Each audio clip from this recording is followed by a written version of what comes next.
بسم اللہ الرحمن الرحیم۔ اللہ تبارک و تعالیٰ کے نام سے شروع جو بڑا مہربان اور نہایت رحم کرنے والا ہے۔ پیارے دوستو، قوم عاد اور قوم سمود دنیا کی تاریخ میں دو ایسی قومیں گزری ہیں جن کو اللہ تبارک و تعالیٰ نے بے پناہ طاقت اور بے پناہ قوت سے نوازا تھا۔ ان کی طاقت کا کوئی مقابلہ نہیں کر سکتا تھا۔ یہ قوم دنیا کی لمبی ترین قوم تھی۔ ان کے جیسی قوم نہ ان سے پہلے آئی اور نہ ہی ان کے بعد اللہ تبارک و تعالیٰ نے ان کے جیسی کسی قوم کو پیدا فرمایا۔ پیارے دوستو، آج کی اس ویڈیو میں ہم قوم سمود کے بارے میں بات کریں گے جو قوم عاد کے بعد آباد ہوئی۔ قوم عاد دنیا کی سب سے پہلی طاقتور ترین قوم تھی۔ اس قوم نے اللہ تبارک و تعالیٰ کی نافرمانی کی اور گناہوں کے اندر مبتلا ہو گئے، تو اللہ تبارک و تعالیٰ نے اس قوم پر اپنا دردناک عذاب نازل فرمایا اور اس قوم کو ہلاک و برباد کر دیا۔ اس قوم کا نام و نشان صفحہ ہستی سے مٹا دیا گیا۔ اس طرح قوم عاد کی ہلاکت کے بعد ایک دوسری قوم مارز وجود میں آئی جس کو قوم سمود کہا جاتا ہے۔ قوم سمود قوم عاد کی نسل سے ہی تھی اور یہ دنیا کی دوسری طاقتور ترین قوم تھی۔ قوم عاد کی تباہی اور بربادی کے بعد عاد کے چھوٹے بھائی سمود کی نسل سے یہ قوم وجود میں آئی جس کو قوم سمود کہا جانے لگا۔ یہ قوم حجر کے علاقے میں آباد تھی اور آہستہ آہستہ یہ لوگ پھیلتے چلے گئے، یہاں تک کہ یہ لوگ مغربی اور شمالی عرب تک پھیل گئے۔ اس قوم نے اپنا دارالحکومت حجر کو ہی رکھا جو کہ شہر حجاز سے بالکل قریب واقع ہے، جسے آج ہم مدائن صالح کے نام سے جانتے ہیں۔ پیارے دوستو، اس وقت کی سب سے سپر پاور قوم عاد ثانی یعنی قوم سمود تھی۔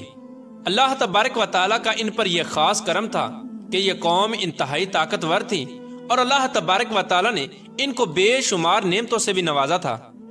پیارے دوستو، تاریخ کی کتابوں میں اس قوم کا قد 40 ہاتھ بتایا گیا ہے اور ان کی اوسط عمر 900 سے 1000 سال تھی۔ اللہ تبارک و تعالیٰ نے ان کے جیسی قوم دوبارہ پیدا ہی نہیں کی۔ یہ ایسی قوم تھی جن کو کوئی بیماری نہ لگتی تھی اور نہ ہی ان کے لوگ بوڑھے ہوتے اور نہ ہی ان کے ہاتھ پاؤں کمزور ہوتے۔ یہ لوگ ہمیشہ جوان اور تندرست رہتے۔ یہ لوگ اتنے طاقتور تھے کہ ان کی نظر تک بھی کمزور نہ ہوتی تھی۔ پیارے دوستو، قوم سمود کی ایک نمایاں خوبی یہ بھی تھی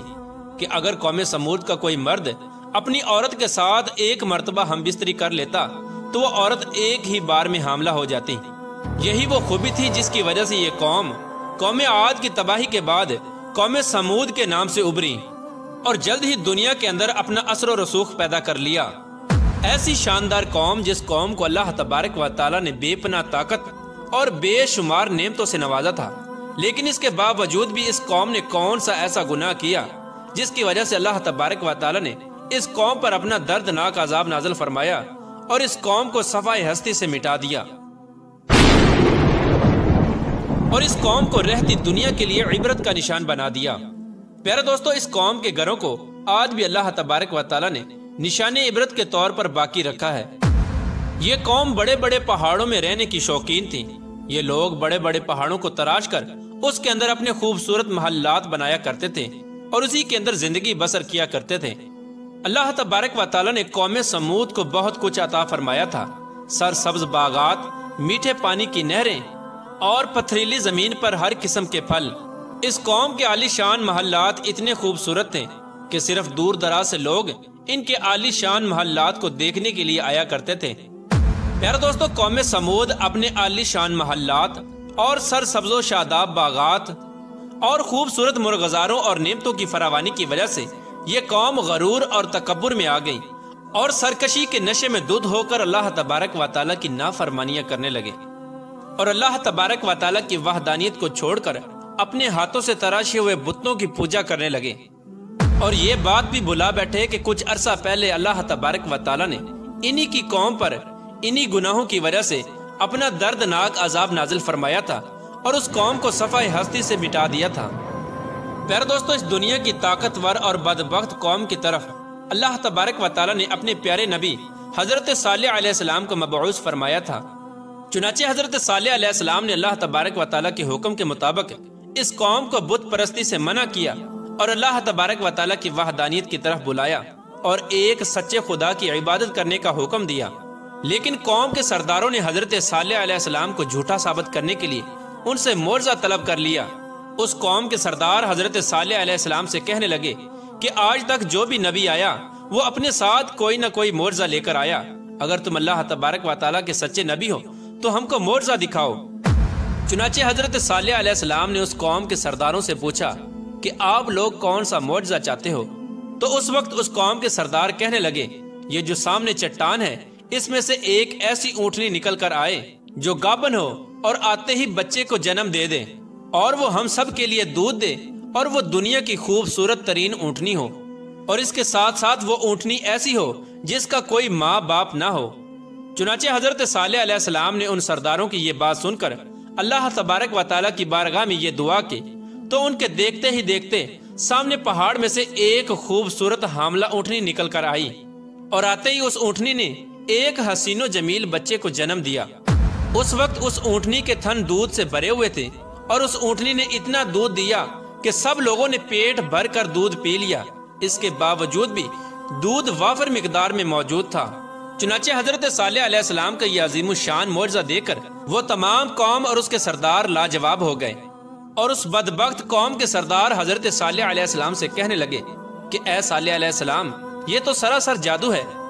اس طرح اس قوم کے بدبخت سرداروں نے اور اس قوم نے یہ معجزہ دیکھنے کے باوجود بھی حضرت صالح علیہ السلام پر ایمان لانے سے انکار کر دیا، اور اسی طرح اپنے کفر و شرک پر اڑے رہے۔ چنانچہ اس قوم کے کچھ لوگوں نے حضرت صالح علیہ السلام کی اونٹنی کو نقصان پہنچانے کی کوشش کی، تو حضرت صالح علیہ السلام نے ان لوگوں سے کہا کہ یہ اللہ تبارک و تعالیٰ کی بھیجی ہوئی اونٹنی ہے جو تمہارے لیے ایک معجزہ ہے۔ اب تم اس اونٹنی کو اللہ تبارک و تعالیٰ کی زمین میں چھوڑ دو، اور اسے کسی قسم کی تکلیف نہ پہنچانا، ورنہ اللہ تبارک و تعالیٰ کا دردناک عذاب تمہیں پکڑ لے گا۔ معزز ناظرین، اس طرح اللہ تبارک و تعالیٰ کی وہ بھیجی ہوئی اونٹنی اور اس کا بچہ قوم سمود کے کھیتوں میں پورا دن چرتے اور ان کے چشموں کا سارا پانی پی جاتے۔ یہ ماجرا دیکھ کر قوم سمود نے حضرت صالح علیہ السلام کی بارگاہ میں شکایت کی کہ اونٹنی اور اس کا بچہ چشمے کا سارا پانی پی جاتے ہیں اور ہم کو پینے کے لیے پانی نہیں ملتا۔ تو ان کی یہ شکایت سن کر حضرت صالح علیہ السلام نے ان کے لیے دن مقرر کر دیے اور اس طرح اس چشمے کے پانی کو بانٹ دیا۔ ایک دن حضرت صالح علیہ السلام نے اس اونٹنی کے لیے مقرر کر دیا، اور دوسرا دن اس چشمے کا پانی قوم سمود کے لیے مقرر ہو گیا۔ پیارے دوستو، جس دن وہ اونٹنی پانی پیتی اس دن وہ دودھ بھی زیادہ دیتی، اور دودھ اتنا ہوتا کہ دن اور رات میں ختم ہی نہ ہوتا۔ جس طرح کہ اللہ تبارک و تعالیٰ قرآن پاک میں اس بات کی طرف اشارہ کرتے ہوئے ارشاد فرماتا ہے، اور حضرت صالح علیہ السلام نے اپنی قوم سے کہا کہ یہ اونٹنی ہے، ایک دن اس کی پانی کی باری ہے اور ایک معین دن تمہاری پانی کی باری ہے، اس کو کوئی تکلیف نہ دینا، ورنہ اللہ تبارک و تعالیٰ کا دردناک عذاب تمہیں پکڑ لے گا۔ پیارے دوستو، اس طرح کچھ ہی دنوں بعد قوم سمود اس اونٹنی سے تنگ آ گئی، کیونکہ جس دن وہ اونٹنی پانی پیتی اس دن ان کو پینے کے لیے پانی نہ ملتا۔ اور ویسے بھی قوم سمود کے سرداروں نے حضرت صالح علیہ السلام کی اس اونٹنی کو ایک جادو قرار دے رکھا تھا۔ خیر، قوم سمود کے ایک طاقتور سردار کی بیوی جس کا نام صدوق تھا، اس عورت کی دو انتہائی خوبصورت اور حسین و جمیل بیٹیاں تھیں، ان کی عمریں 12 اور 14 سال تھیں۔ اس عورت نے حضرت صالح علیہ السلام کے بیٹے کو یہ لالچ دیا کہ اگر تم اپنے گھر میں موجود اونٹنی کو رات کے اندھیرے میں قتل کر دو تو میں اپنی دونوں بیٹیاں انعام کے طور پر تمہیں دے دوں گی۔ چنانچہ حضرت صالح علیہ السلام کی اولاد چونکہ نیک تھی، لہٰذا وہ اس عورت کے اس جال میں نہ پھنسے۔ پھر اس کے بعد اس صدوق نامی عورت نے پوری قوم میں یہ اعلان کر دیا کہ جو بھی شخص حضرت صالح علیہ السلام کی اس اونٹنی کو قتل کرے گا، میں اپنی دونوں کنواری بیٹیوں کا نکاح ان کو دے دوں گی۔ اس عورت کا یہ اعلان سنتے ہی اس قوم کے دو نوجوان جن کا نام مصدع ابن دہر اور کیدار بن سالف تھا، ان دونوں بدبختوں نے مل کر اسی رات حضرت صالح علیہ السلام کی اس اونٹنی کو ذبح کر دیا۔ اس طرح اللہ تبارک و تعالیٰ کی اس بھیجی ہوئی اونٹنی کو ذبح کرنے کے بعد قوم سمود حضرت صالح علیہ السلام سے کہنے لگی کہ اگر تم اللہ تبارک و تعالیٰ کے سچے رسول ہو تو ہم پر وہ عذاب نازل کرو جس عذاب سے تم ہم کو ڈراتے ہو۔ اس طرح اس اونٹنی کے قتل ہونے کی خبر سن کر حضرت صالح علیہ السلام بے حد پریشان ہوئے اور زاروں کی طرح رونے لگے۔ چنانچہ اس طرح اس اونٹنی کو قتل کرنے کے بعد اس بدبخت قوم نے حضرت صالح علیہ السلام کو قتل کرنے کا بھی ارادہ کر لیا، جس طرح کہ اللہ تبارک و تعالیٰ قرآن پاک میں ارشاد فرماتا ہے، آخر کار انہوں نے اونٹنی کو قتل کر دیا اور اپنے پروردگار کے حکم سے سرکشی کی اور کہنے لگے کہ جس چیز سے تم ہم کو ڈراتے ہو، اگر تم اللہ تبارک و تعالیٰ کے سچے پیغمبر ہو تو اس عذاب کو ہم پر لے آؤ۔ اس طرح جب اس قوم نے اللہ تبارک و تعالیٰ کی بھیجی ہوئی اس اونٹنی کو قتل کر دیا اور اپنی نافرمانی میں حد سے زیادہ بڑھ گئے اور خود ہی اللہ تبارک و تعالیٰ کے عذاب کو طلب کر لیا، تو حضرت صالح علیہ السلام قوم سمود سے کہنے لگے کہ اب اللہ تبارک و تعالیٰ کے دردناک عذاب سے تم لوگوں کو کوئی نہیں بچا سکتا۔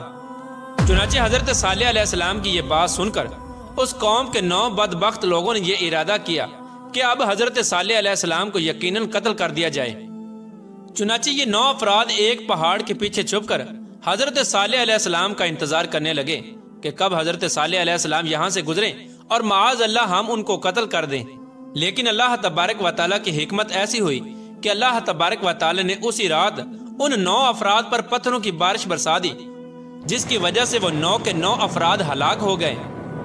اور صبح پوری قوم کے لوگوں نے ان 9 افراد کی لاشوں کو دیکھا۔ اس طرح اللہ تبارک و تعالیٰ کے دردناک عذاب اور ان 9 افراد کی لاشوں کو دیکھنے کے باوجود بھی قوم سمود اپنی سرکشی سے باز نہ آئی اور اسی طرح بت پرستی کے اندر مبتلا رہی اور اللہ تبارک و تعالیٰ کی نافرمانیوں میں مزید حد سے بڑھنے لگے۔ اس طرح جب حضرت صالح علیہ السلام کی قوم قابل ہدایت نہ رہی تو اس وقت حضرت صالح علیہ السلام نے اپنی قوم سے کہا کہ تمہارے پاس صرف 3 دن باقی بچے ہیں، جتنی چاہے عیش و عشرت کر لو اور شراب و شباب میں گزار لو۔ 3 دن کے بعد اللہ تبارک و تعالیٰ کا دردناک عذاب تمہارا منتظر ہے۔ جس طرح کہ اللہ تبارک و تعالیٰ قرآن پاک میں ارشاد فرماتا ہے کہ جب انہوں نے اس اونٹنی کو قتل کر دیا تو حضرت صالح علیہ السلام نے اپنی قوم سے کہا کہ 3 دن اپنے گھروں میں فائدہ اٹھا لو اور یہ وعدہ جھوٹا نہیں۔ اس طرح جب حضرت صالح علیہ السلام نے اپنی قوم کو اللہ تبارک و تعالیٰ کے دردناک عذاب کی وعید سنائی تو اس قوم کے بے شرم لوگوں نے حضرت صالح علیہ السلام کا مذاق اڑانا شروع کر دیا اور اس قوم کے بے شرم لوگ حضرت صالح علیہ السلام سے یہ کہنے لگے کہ آپ ہی بتا دیں کہ ہم یہ 3 دن شراب میں گزاریں یا شباب میں گزاریں۔ تو حضرت صالح علیہ السلام فرمانے لگے کہ پہلے دن تمہارے چہروں کا رنگ زرد ہو جائے گا اور دوسرے دن تمہارے چہروں کا رنگ سرخ ہو جائے گا اور تیسرے دن تمہارے چہرے سیاہ ہو جائیں گے اور چوتھے دن اللہ تبارک و تعالیٰ کا دردناک عذاب تم پر مسلط ہو جائے گا۔ چنانچہ حضرت صالح علیہ السلام کی قوم پر اس بات کا کوئی اثر نہ ہوا، وہ اسی طرح اپنی نافرمانی میں مبتلا رہے اور اللہ تبارک و تعالیٰ کی نافرمانیاں کرتے رہے۔ اور پھر حضرت صالح علیہ السلام کے حکم کے مطابق تیسرے دن ایسا ہی ہوا، جب ان کے چہرے کالے ہو گئے تو اپنے کالے چہرے دیکھ کر وہ قوم ڈرنے لگی اور ایک دوسرے سے کہنے لگی کہ نہ جانے کون سا دردناک عذاب اب ہم پر نازل ہوگا اور نہ جانے کس طرح کے عذاب کے اندر ہم کو مبتلا کیا جائے گا۔ چوتھے دن ایک زوردار اور خوفناک چیخ آسمانوں سے نکلی، جس چیخ کی وجہ سے تمام قوم سمود کے لوگوں کے کانوں کے پردے پھٹ گئے اور ان کے دل جیسے باہر آنے لگے اور روحیں جسموں کو چھوڑنے لگیں اور چند ہی لمحوں میں وہ لوگ جہاں جہاں پر موجود تھے وہیں اپنی اپنی جگہ پر اوندے منہ گر گئے اور تڑپ تڑپ کر سب ہلاک ہو گئے۔ پھر اس کے بعد اللہ تبارک و تعالیٰ نے ایک ایسا دردناک زلزلہ بھیجا جس زلزلے کی وجہ سے انہی کی گھروں کو انہی پر گرا دیا گیا، جس طرح کہ اللہ تبارک و تعالیٰ قرآن پاک میں ارشاد فرماتا ہے، اور جب ہمارا حکم آ گیا تو ہم نے حضرت صالح علیہ السلام کو اور جو لوگ ان کے ساتھ ایمان لائے تھے ان کو اپنی مہربانی سے بچا لیا اور اس دن کی رسوائی سے محفوظ رکھا۔ بے شک تمہارا پروردگار بہت طاقتور ہے اور زبردست ہے۔ پیارے دوستو، اس طرح اللہ تبارک و تعالیٰ نے قوم عاد کی تباہی اور بربادی کے بعد ان کی نسل میں سے قوم سمود کو ہلاک کیا اور اس نافرمان قوم پر اپنا دردناک عذاب نازل فرمایا اور اس قوم کے لوگوں کو صفحہ ہستی سے مٹا دیا۔ اور اللہ تبارک و تعالیٰ نے اس قوم کے گھروں کے نشانات کو آج بھی باقی رکھا ہے تاکہ لوگ عبرت حاصل کریں اور اللہ تبارک و تعالیٰ کی نافرمانیوں سے باز آ جائیں۔ اس قوم کے گھر آج بھی لوگوں کے لیے عبرت کا نشان بنے ہوئے ہیں۔